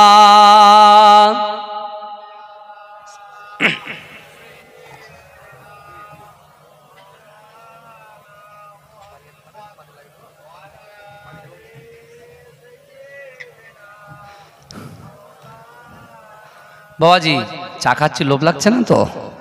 আমি কিন্তু নেশায় খাচ্ছি না, প্রবলেমে খাচ্ছি, সমস্যায় খাচ্ছি। কেন বলেন তো? এই জলসা করছি তো, তাহলে এসেই আমি উঠে পড়েছি, বুঝলেন? এসেই একদম আলহামদুলিল্লাহ। আর আমার মুজাদ্দেদ জামান দাদা হুজুর পীর কেবলার আওলাদদের একটু বেশি সব জায়গায় সময় দিতে হয়, তাই না? সবাই চায়, সবাই চায়। আমি তো একজন খলিফার আওলাদ, বুঝতে পেরেছেন? আপনারা মহাব্বত করেছেন, আপনাদের আশেপাশে মাশাআল্লাহ বহুবার বহু জায়গায় এদিকে এসেছি আলহামদুলিল্লাহ, বুঝতে পেরেছেন? মহাব্বত করেন। আমি এখান থেকে কত ভাইকে দাওয়াত করেছি, একটা কেউ যায়নি। তা আমিও বসে বসে নিয়ত করছি যে আগামীতে আর আসবো না। যদি এরা না যায়, এরা প্রত্যেকদিন আমাকে খাওয়াচ্ছে, মেহমানদারি করছে, তা আমার তো একদিন তো লাগে আমি একটু মেহমানদারি করি, কথা বলে না। এত বড় বড় দরবারে সব যাচ্ছেন, আলহামদুলিল্লাহ, আপনারা যান, কোনো আপত্তি নেই। কারণ আমাদের বসিরহাট আল্লামা হুজুর রহমাতুল্লাহ আলাইহি উনি আমার পদ্দাদু হন। কেন আমার দাদুর সঙ্গে যে দাদুর সম্পর্ক, তো আমার পদ্দাদুই তো বলবো। তাহলে আওলাদের সঙ্গে আমার বিশাল দোস্তি, ভালোবাসা, মোহাব্বত, বুঝতে পারছে না? মুজাদ্দেদ জামান দাদা হুজুর পিরকেবলার দুটো খুঁটি আছে, একটা জালালি হুজুর আর একটা বসিরহাট আল্লামা হুজুর। জোরে বলুন না সুবহানাল্লাহ। এবার হ্যাঁ, চাষা জমি চাষ না করলে, এই কথা শোনেন, চাষা জমি চাষ না করলে আগাছা দখল করে, কথা ঠিক না ভুল বলেন? এখন মাঝেরাটি হুজুরকে তো অনেকে আপনারা চেনেন না, কারণ তার আওলাদরা বেশি এদিকে আসতে পারেননি। আমার মুজাদ্দেদ জামানের খলিফা আমার পর্দাজিকে আপনারা অনেকেই নাম শুনেননি, বুঝতে পেরেছেন? একটা পরিবারের একটা গ্যাপ হয়ে গেছে।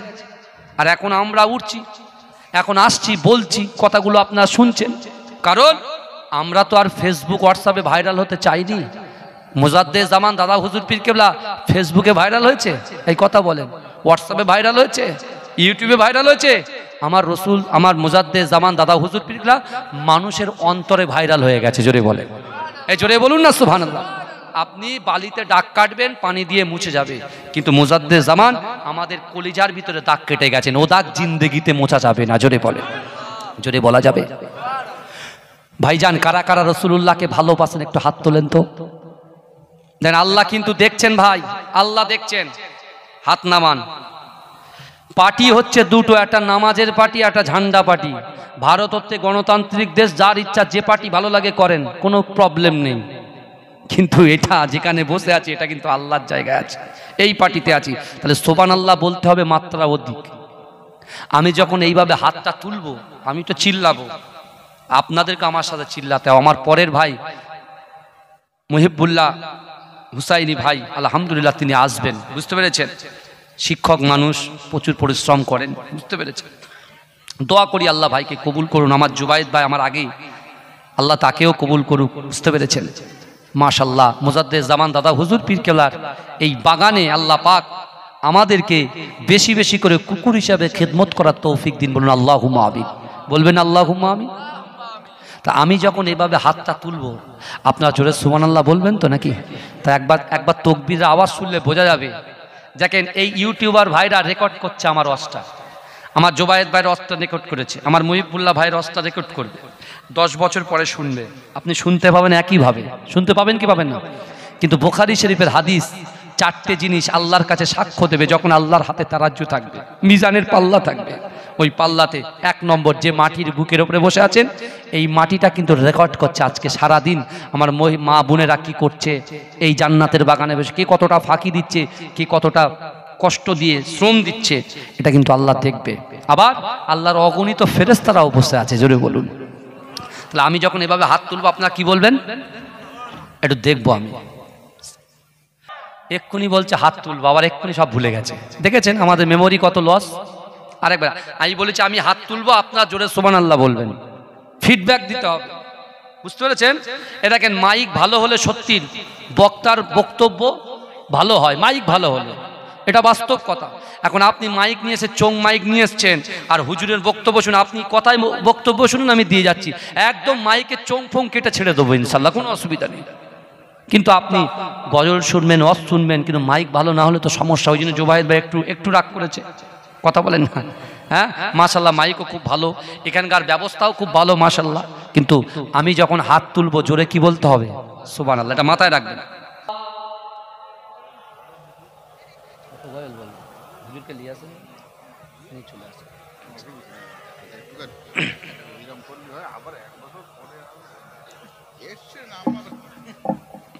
আমার বাবাজিরা ভাইরা, আমি যে কোরআনে আয়াতটা বলেছিলাম, বাবাজি ভালো করে শোনেন, যে কোরআনে আয়াত তেলাওয়াত করেছিলাম, ওয়াসারিউ ইলা মাগফিরাতিম মির রাব্বিকুম, আল্লাহ বলছে বান্দা তোমরা অতি দ্রুত অগ্রসর হও আমি আল্লাহ আমার ক্ষমার দিকে। জোরে বলুন না সুবহানাল্লাহ। তা আজকে আমার গোবিন্দপুরের ভাইরা যারা অক্লান্ত পরিশ্রম করেছে, মেহনত করেছে, আমার যুবকরা পরিশ্রম করেছে, মেহনত করেছে, এই বিশ্বাস করুন, যে জায়গা ওরা যদি উদ্যোগ না নিত তাহলে কি হতো? এই জলসা তো হওয়া সম্ভব ছিল না, কিন্তু আপনারা কিছু কিছু কিছু কিছু পয়সা দিয়ে দিয়েছেন। আলহামদুলিল্লাহ, আল্লাহ সকলকে কবুল করুন, বলুন আমিন। বলবেন আল্লাহুম্মা আমিন, বলবেন আল্লাহুম্মা আমিন। আমার সঙ্গে পড়ুন, রব্বানা ইয়া রব্বানা, রব্বানা ইয়া রব্বানা, রব্বানা ইয়া রব্বানা, রব্বানা ইয়া রব্বানা, রব্বানা ইয়া রব্বানা, রব্বানা ইয়া রব্বানা, রব্বানা ইয়া রব্বানা, রব্বানা ইয়া রব্বানা, রব্বানা ইয়া রব্বানা, রব্বানা ইয়া রব্বানা, রব্বানা या रब्बाना, रब्बाना या रब्बाना, या इलाही रहम कर लिख दे मेरे तकदीर में, या इलाही रहम कर लिख दे मेरे तकदीर में, या इलाही रहम कर लिख दे मेरे तकदीर में, रोजाए खैरुल बशर लिख दे मेरे तकदीर में, रब्बाना या रब्बाना, रब्बाना या रब्बाना, रब्बाना या रब्बाना, रब्बाना या रब्बाना। ए मेरे रब शहर मक्का से मदीना का सफर। ভাইজান, আমরা অনেকে কাবা শরীফ না দেখে কাবা শরীফের দিকে তাকিয়ে নামাজ পড়ি, কথা ঠিক না ভুল? তা আমাদের অন্তরে সেই কাবা শরীফটা তওয়াফ করার ইচ্ছা নাই? হ্যাঁ, রসুলুল্লাহর মাজারটা, রসুলুল্লাহর সামনে দাঁড়িয়ে রসুলুল্লাহর মাজার জিয়ারাত করার ইচ্ছা আমাদের নাই? কথা বলেন না। তাই আমরা আল্লাহকে কি বলছি? এ মেরে রব শহর মক্কা সে মদিনা কা সফর, মক্কা থেকে মদিনার যে রাস্তা, ए मेरे रब शहर मक्का से मदीना का सफर, ए मेरे रब शहर मक्का से मदीना का सफर, आना जाना उमर भर लिख दे मेरे तकदीर में, रब्बाना या रब्बाना, रब्बाना या रब्बाना, रब्बाना या रब्बाना, रब्बाना या रब्बाना। আমার এখানে প্রায় 100 যুবক আছে না নাই? এই যুবকরা অক্লান্ত পরিশ্রম করেছে, তো এই যুবকদের জন্য কি বলছে দেখেন, या इलाही भूल जाऊं जलसा की तकलीफ को, জোরে বলুন না সুবহানাল্লাহ। এই এক মাস ধরে যে পরিশ্রম তারা করেছে, আল্লাহকে বলছেন, কি বলছেন? ইয়া ইলাহি ভুল যাও জলসা কি তকলিফ কো, অর্থাৎ এই জলসার জন্য যা পরিশ্রম করেছি এটা আমরা ভুলে যাব। জোরে বলবেন না সুবহানাল্লাহ, জোরে বলবে না? তাই বলছে, या इलाही भूल जाऊं जलसा की तकलीफ को, या इलाही भूल जाऊं जलसा की तकलीफ को, रब्बी सल्लिम कहने वालों गमज़दा का साथ हो, रब्बाना या रब्बाना, रब्बाना या रब्बाना, रब्बाना या रब्बाना, रब्बाना या रब्बाना। अल्लाहुम्मा सल्ले अला।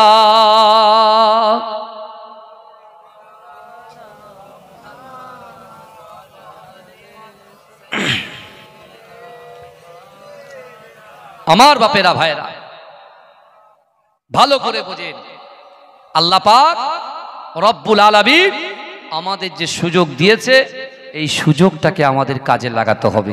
আরে আমার পরে আমার যে ভাই আসছেন, মহব্বতের ভাই, তিনিও খুব সুন্দর গজল বলে, বুঝতে পেরেছেন? উনি লেখক, আবার নিজে গায়। আমরা তো ধার করা জিনিস গাই, বুঝতে পারছেন না? ধার করে যে গেয়েছে সে বলছে হুজুর আমার টপকে দিলেন, বুঝতে পারছেন না? আলে কে টপকায়? ইজ্জত দেনেওয়ালার মালিক হচ্ছেন আল্লাহ। জোরে বলবেন না? আমি একটা কথা বলছিলাম যে ওই দেখ সুদ করে যাচ্ছে, ওই দেখ মদ করে যাচ্ছে, ওই দেখ জিনা করে যাচ্ছে, এই কথাটা বলা বন্ধ করে। শুনছেন আমার কথা? এই কথাটা বলা বন্ধ করেন। ওই দেখ বেনামাজি যাচ্ছে, এই কথাটা বলা বন্ধ করেন। এই পদ্ধতি রসুল কখনো নিজে নেননি, এটা আমাদের তৈরি করা পদ্ধতি। কারণ যেখানে আল্লাহ বলেছে ইয়া আইয়ুহাল্লাযীনা আমানু তুবু ইলাল্লাহি তাওবাতান নাসুহা, আল্লাহ বলছে আমার বিশ্বাসী ইমানদার বান্দারা, তোমরা যদি তওবার মতো তওবা করতে পারো, আমি আল্লাহ তোমাদের জিন্দেগি জীবনের পিছনে সাগীরা কাবীরা গুনাহগুলোকে ক্ষমা করে দেব। জোরে বলেন, যেখানে আল্লাহ বলছে তোমার গুনাহ ক্ষমা করে দেব, সেখানে আমরা বান্দা হয়ে মানুষকে টিটকারি মারছি, এটা বন্ধ করেন। আল্লাহ বলছে বান্দা, ইন্নাল্লাহা লা ইউগাইয়িরু মা বিকওমিন হাত্তা ইউগাইয়িরু মা বিআনফুসিহিম। আল্লাহ বলছে বান্দা, যে জাত যে কওম নিজে পরিবর্তন হবার চেষ্টা করে না, আমি আল্লাহ ওই জাতি ওই কওমকে কখনোর জন্য পরিবর্তন ঘটাই না। অর্থাৎ নিজের পরিবর্তন হতে হবে। হ্যাঁ অবশ্যই, যে ছেলেটা বাজে কাজ করে, যে ছেলেটা পরকীয়ার ভিতরে যুক্ত, যে ছেলেটা গালাত গালাত পিকচার ভিডিওর ভিতরে যুক্ত, তাদের কাছে আপনি চলে যান, গোপনে গোপনে তার ঘরে চলে যান, তাকে হাতটা ধরে তাকে বোঝান, বাবা আল্লাহ কোরআনে বলছে বান্দা, ইন্না রব্বাকা লাবিল মিরসাদ, নিশ্চয় আমি আল্লাহ বান্দার দিকে দেখি, তুই বাজে কাজ করছিস, বাবা এ কাজ তুমি করো না। সেই ছেলেটা বলবে সত্যি তো, লোক সমাজে আমাকে প্রেস্টিজ ডাউন না করে এই লোক তো আমার ভালাইয়ের জন্য বলেছে। সে তখন বলবে, জান আমি আপনার জন্য আল্লাহর ভয়ে জিন্দেগি থেকে এই খারাপ কাজগুলোকে ত্যাগ করে দিলাম, বর্জন করে দিলাম। জোরে বলে জান্নাতে যেতে চান তো নাকি? এই জান্নাতে যেতে চান তো? কারা কারা যেতে চান হাত তোলেন তো, মাশাআল্লাহ, হাত নামান। একজন মদখোরও জান্নাতে যেতে চায়, কথা ঠিক না ভুল? বেনামাজিও জান্নাতে যেতে চায়। জান্নাত যাবেন 1 সেকেন্ডে যদি পালন করতে পারেন। আল্লাহর কোরআন বলছে বান্দা, ওয়ালিমান খাফা মাকামা রাব্বিহি জান্নাতান। জোরে বলুন, পিছনের ভাইরা একটু জোরে বলুন। 1 সেকেন্ড দেখেন আল্লাহ এই আয়াতে কি বলছেন, ওয়ালিমান খাফা মাকামা রাব্বিহি জান্নাতান। অর্থাৎ কাল কিয়ামতের মাঠে, এই শোনেন, কাল কিয়ামতের মাঠে নারী এবং পুরুষ, কাল কিয়ামতের মাঠে আমি আল্লাহর সামনে দাঁড়ানোকে যে ভয় করবে, শুনছেন? কাল কিয়ামতের মাঠে আমি আল্লাহর সামনে দাঁড়ানোকে যে ভয় করবে, আল্লাহ তাকে 2টো জান্নাত পুরস্কার দেবে। জোরে বলুন। তাহলে কি লাগতে হবে? ভয় করতে হবে। ভয় কিসের ভয় বলেন? মুখ দিয়ে যে কথাগুলো বলছি এটারও ভয়, এটাও নিয়ন্ত্রণে রাখতে হবে, এটাও ভয় করতে হবে। হাতটা ঠিকঠাক জায়গায় লাগাচ্ছি কিনা সেটাও ভয় করে রাখতে হবে।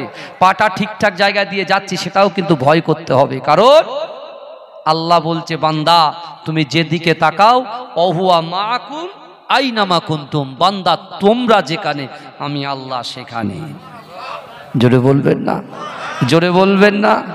ওমর ইবনুল জামুকে আল্লাহ রসুল বদরের যুদ্ধে নিয়ে গেলেন না, কিন্তু তিনি বলেন তিনি আশা ছাড়েননি। আমার বাবাজি শুনছেন আলহামদুলিল্লাহ, আশা ছাড়েননি, আশা ছাড়েননি। কেমন? আল্লাহ রসুল বদরের যুদ্ধ জয় করে এসেছেন, আর ওমর ইবনুল জামু রসুল যে জায়গায় বসে আছেন ঠিক তার পিছনে মাসাল্লা বিছিয়ে কাঁদছেন। ওগো রব্বুল আলামিন আল্লাহ পাক, না না না আল্লাহ পাক আমি আপনার কাছে দোয়া চাই। আপনার রসুল বলেছে আল্লাহকে ভয় করো। আল্লাহ আমি আপনাকে ভয় করি, আপনার রসুলকে মোহাব্বত করো। আমার জীবনের থেকে আল্লাহ রসুলকে মোহাব্বত করি। ওগো রব্বুল আলামিন আল্লাহ, আমার দয়ার নবী এবার যখন যুদ্ধে যাবে আমি রসুলুল্লাহর সঙ্গে ওই যুদ্ধেই যাব। ওই যুদ্ধে গিয়ে কাফেরদের সঙ্গে লড়াই করতে করতে ইসলামের জন্য, কোরআনের জন্য, না না না আমার রাসূলুল্লাহর মুহাব্বতে ওই যুদ্ধে গিয়ে শহীদ হয়ে যাব। আর আমার মাটি যেন মদিনার জমিনে না হয়, আমার মাটি যেন যে জায়গায় শহীদ হব ওই জায়গায় যেন আমার কবর হয়ে যায়। কার পাশে বসে বসে বলছে? আমার রসুল্লাহ জানে মুস্তফা জানে রহমাতের পাশে বসে বসে বলছেন। জোরে বলে আল্লাহ রসুলের মনে খুব কষ্ট হলো, জানেন, দয়া হলো। আর আমার রসুল হচ্ছেন ওমা আরসালনাকা ইল্লা রাহমাতাল লিল আলামিন। জোরে বলো, আমার আল্লাহ হচ্ছে রব্বুল আলামিন আর আমার রসুল হচ্ছেন রাহমাতাল লিল আলামিন। জোরে বলো, এই জোরে বলবেন না, জোরে হবে না আমার ভাইরা। ওমর ইবনুল জামু কত চালাক দেখেন, একে তো কাঁদছে, তার উপরে রসুলুল্লাহর পাশে। আর সাহাবারা সবসময় ওত পেতে বসে থাকতেন রসুল কখন যুদ্ধে যাবে। রসুল অনেক সাহাবাদেরকে জানাতেন না কি রসুলুল্লাহর মুখ দিয়ে খসানোর আগেই সব হাজির। রসুল বলছে কি করে জানলে?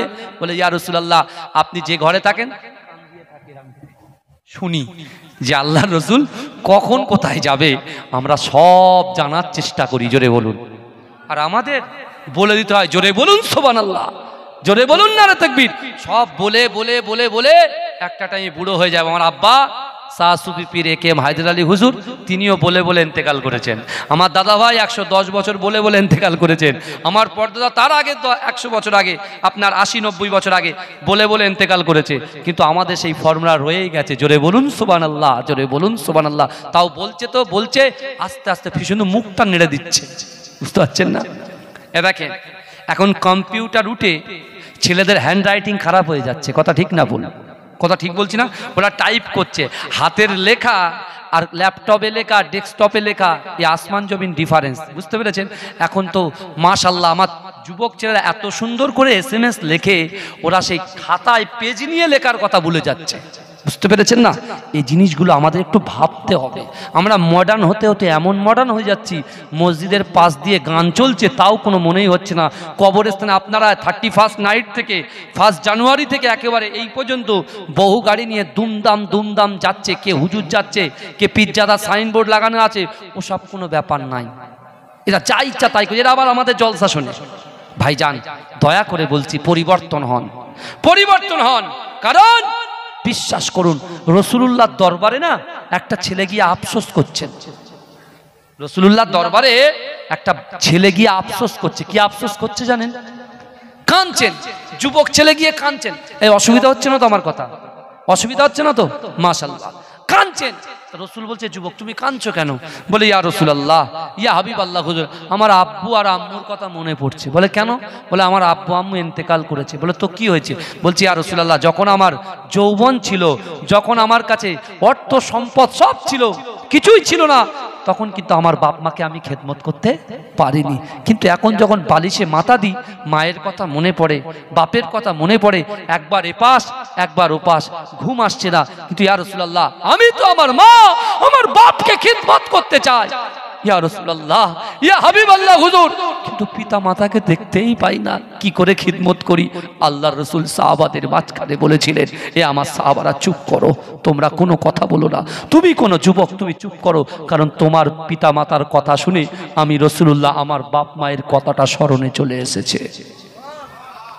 আমার ভাই জানেরা, এ নবী পাকের উম্মত উম্মতিরা, এ নবী দেবানারা, বিশ্ব নবী রাসূলুল্লাহ সাল্লাল্লাহু আলাইহি ওয়াসাল্লাম ওই যুবক ছেলেটা কান্না থামায় না, অঝর নয়নে ঝরঝর ঝরঝর ঝরঝর করে কাঁদে। এ যুবকেরা, এ নবী পাকের উম্মত উম্মতিরা, বিশ্ব নবী রাসূলুল্লাহ সাল্লাল্লাহু আলাইহি ওয়াসাল্লাম ওই যুবকটাকে কাছে বসিয়ে বলেছিল, যাও যাও যাও, তোমার মা বাপকে কি তুমি খিদমত করতে চাও? তোমার মা বাপকে তুমি ভালোবাসতে চাও?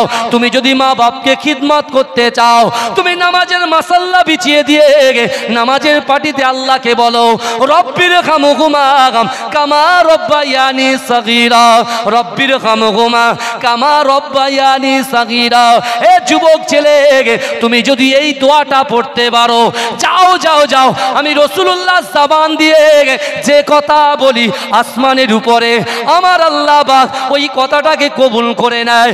না না না, এই দোয়া পড়ার সাথে সাথে তোমার মা বাপ বেঁচে থাকাকালীন মা বাপের যেমন খিদমত করার সওয়াব আল্লাহ দিয়েছিল, ঠিক এরকম ভাবে এই দোয়াটা পড়লে পরে তোমার পিতা মাতার খিদমত করা হয়ে যাবে।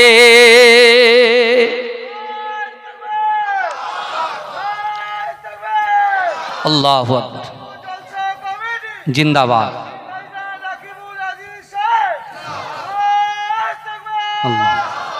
মাশাআল্লাহ, ভালো করে বোঝেন। কিন্তু আমরা এই দোয়াটা মুখে পড়বো, নামাজের পাটিতে তো বসতে হবে। এটা রজব মাস, তাই না? আরবি মাসের 9 নম্বর মাস হচ্ছে রজব মাস, তাই না?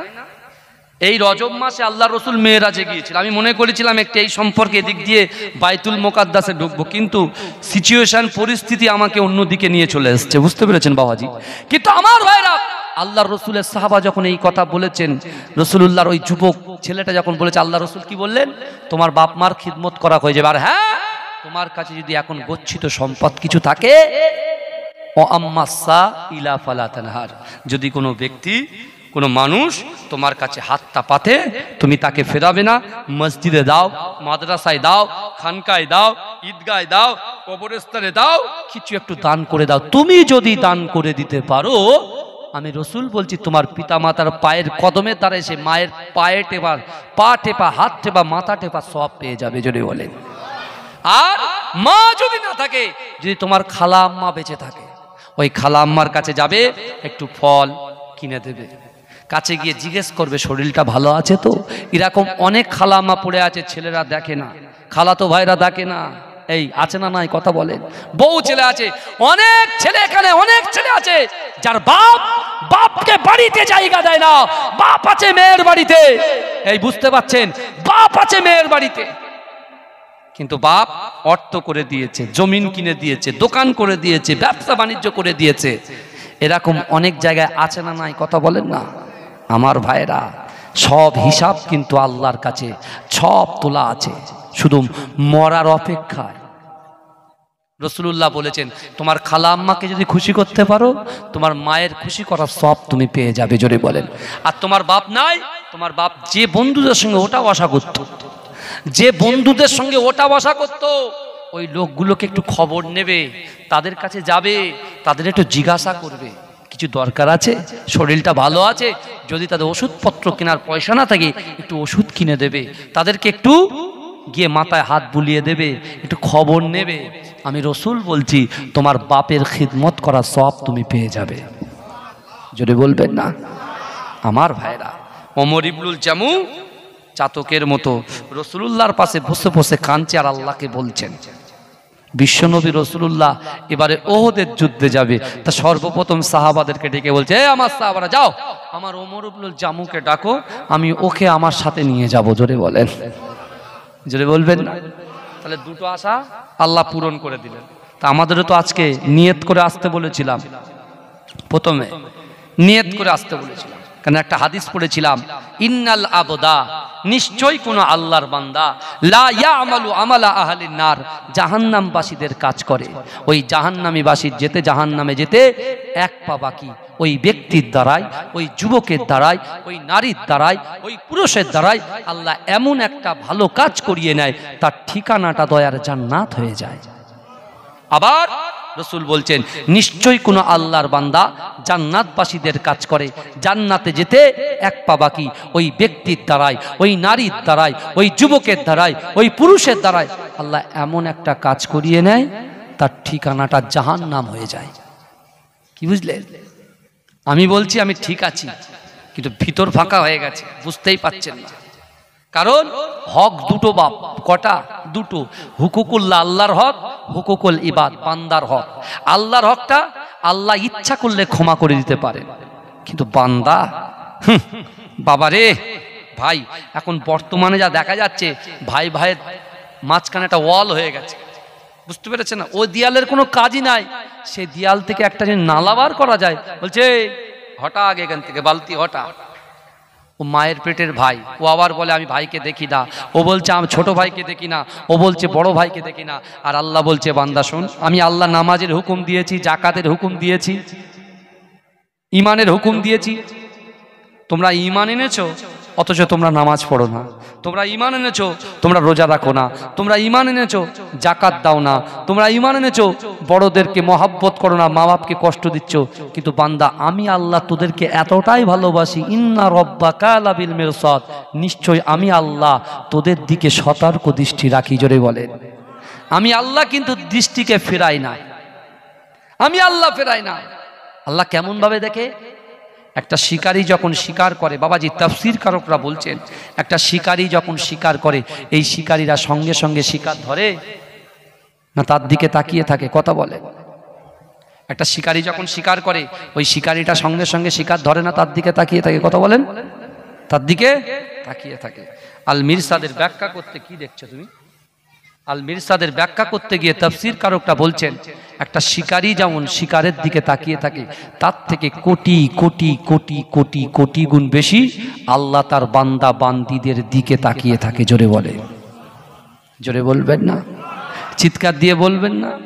তা বিশ্বনবী রাসূল সাল্লাল্লাহু আলাইহি ওয়াসাল্লাম ওমর ইবনুল জামুকে যখন হুকুম দিলেন, ওই ঘোড়া সাহাব আর ইমানের পাওয়ার কত দেখেন, ইমানি শক্তি কত দেখেন।